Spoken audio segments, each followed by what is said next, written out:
You should understand, Tom Crater, black newspaper, he can't write controversial stories or his advertisers will leave him.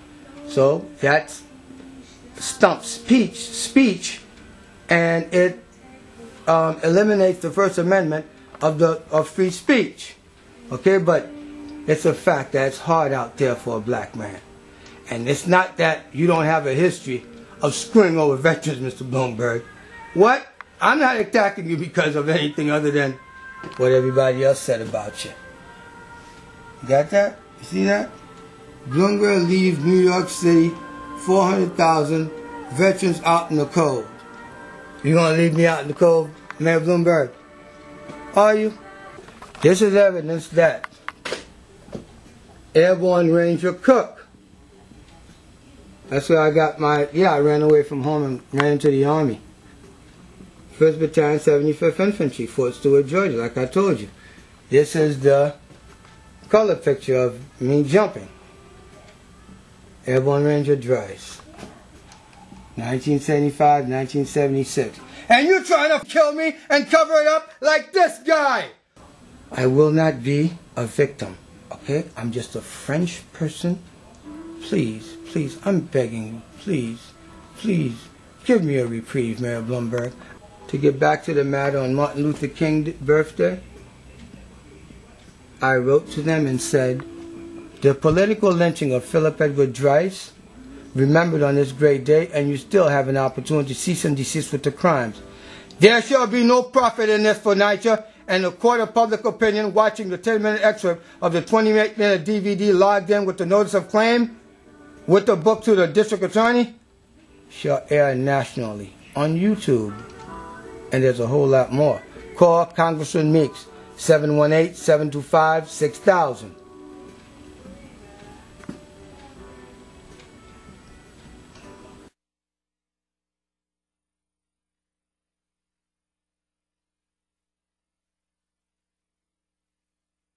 Had complained about her stealing money from Ms. Green, and they began to persecute me and been trying to put me out. And I guess they fired Cynthia Cruz from the Inspector General's office, and they fired Mitchell, and they moved Isaac Perry out of here, all from the complaints of everything that's been doing, and Zia Mitchell has been the one that's been doing all kinds of crazy things and doing elder abuse.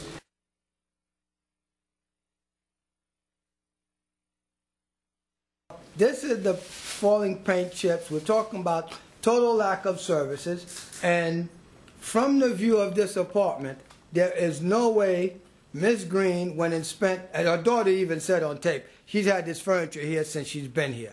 So the $20-some thousand that's missing with Mitchell now, right, now. But I have the paper stating whose name is on it, Hosea Mitchell or whatever her name is. Hosea Mitchell. Yeah. Now, when you went to the bank, they mentioned something, could you tell us that from your own words, please?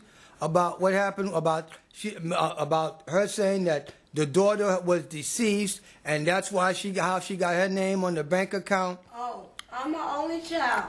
I was living on Clareston Avenue. I'm quite sure I lived there at least 8 or 9 years, but I can prove I'm not moving from place to place.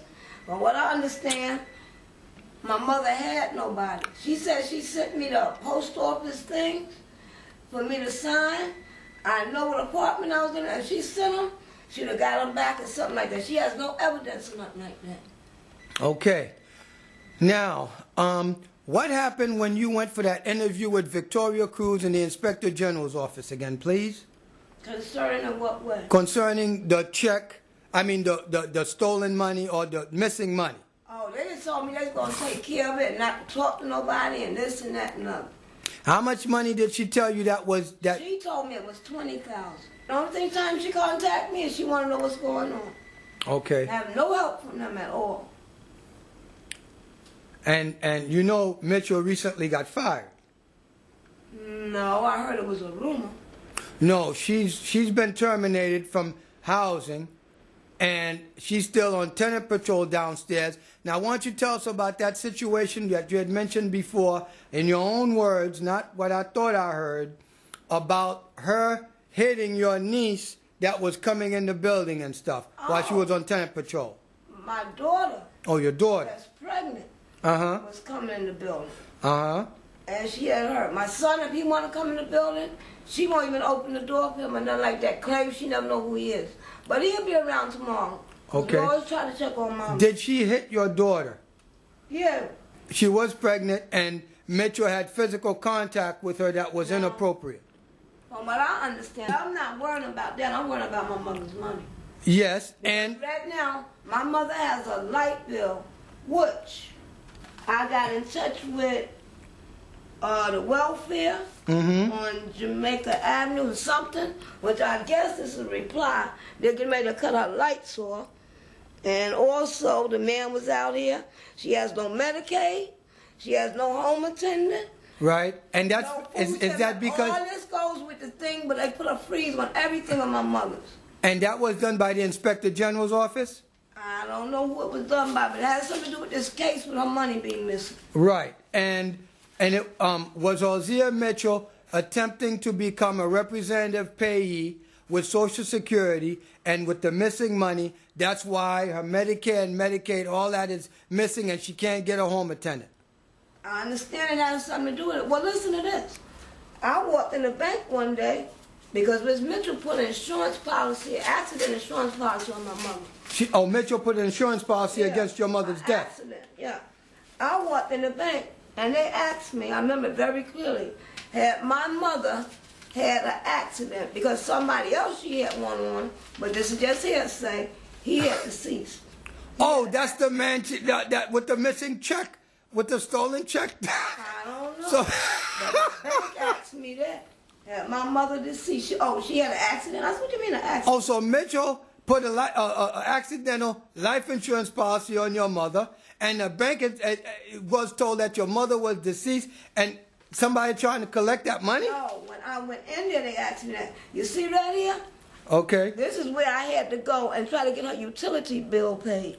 Okay. It's right there. $600. She'd have been able to keep up with her bills. She don't have change, the right change. Her clothes, no nothing right now. And you and your family have been the only ones that have been charged with taking care of sole support of your mother. $312 or $20-some. That's her husband's benefit. Now in the morning I'm gonna get up and try to go to Social Security Board and see what I can do there. It's hard trying to feed her and everything else. It's very hard. I wish somebody would help me. Well, I'm going to make sure that I take this to the Supreme Court judge because I'm filing an Article 76 motion in Supreme Court.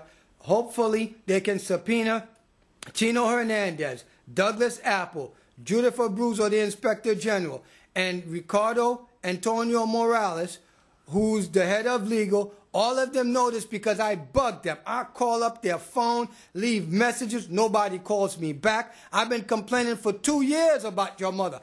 We just met not too long ago. Another thing, anything they can put against her now to put her out, they're doing it. I got receipts where her rent was paid. Yes. They pulled us in court last month. Right, I remember. I saw you going to court. And all like that. Anything they can get against her. I don't understand. What's the man's name? Mr. Perry or Clark or whatever? Yeah, Clark.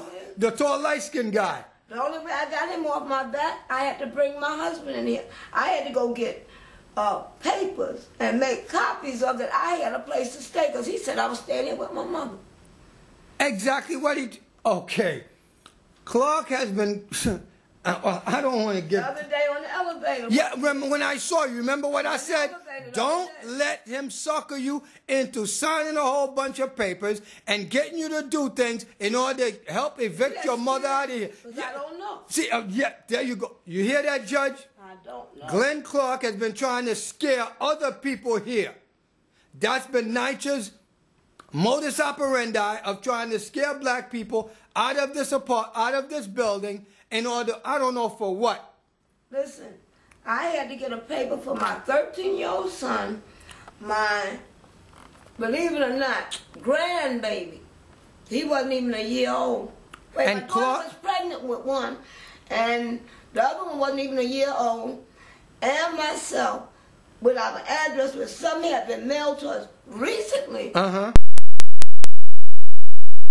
This is a supplemental log for the 13th. I can't stop apologizing to Miss Bianca at the DA's Office Criminal Division in the Borough President's Building, the Merit License Bureau, and the whole nine.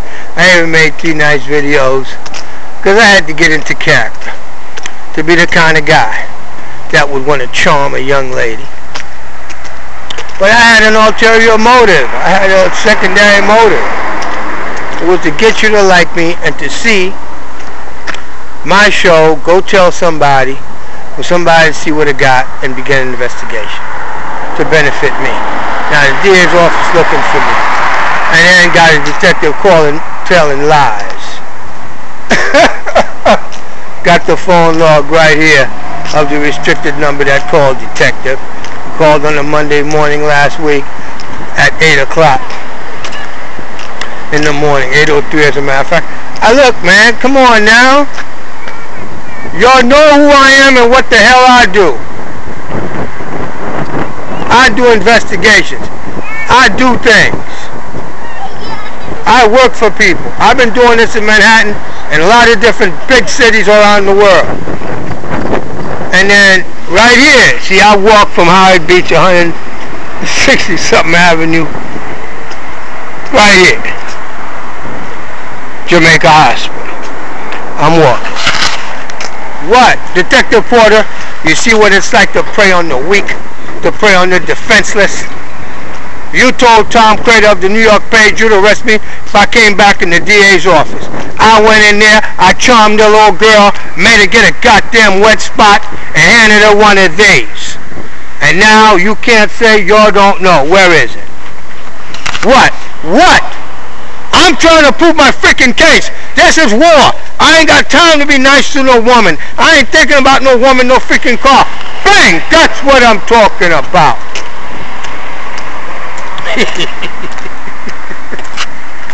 See?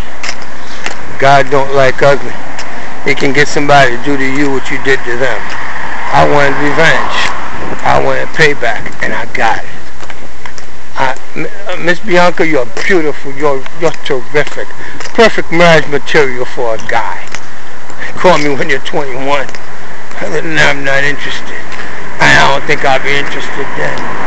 But guess what? I think you were perfect. You were perfect. And God has lined up all the ducks in a row for my date with destiny. You'll have a nice day. Bye-bye. You're so charming, so kind, so wonderful. I enjoyed it. I enjoyed charming you so much. I got my mojo back.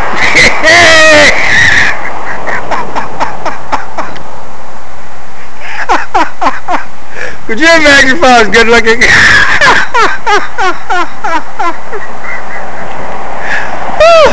Yo, Bernie, what's up? You pissed off? Don't violate my rights, man. Don't violate my rights, alright? Just take your lumps like you used to giving them. Right? Bye. Now do you think it's funny making me homeless? Do you think it's funny making me homeless? Do you still think it's funny making me homeless? I have nothing else to do. You destroyed my life, made me homeless, remember?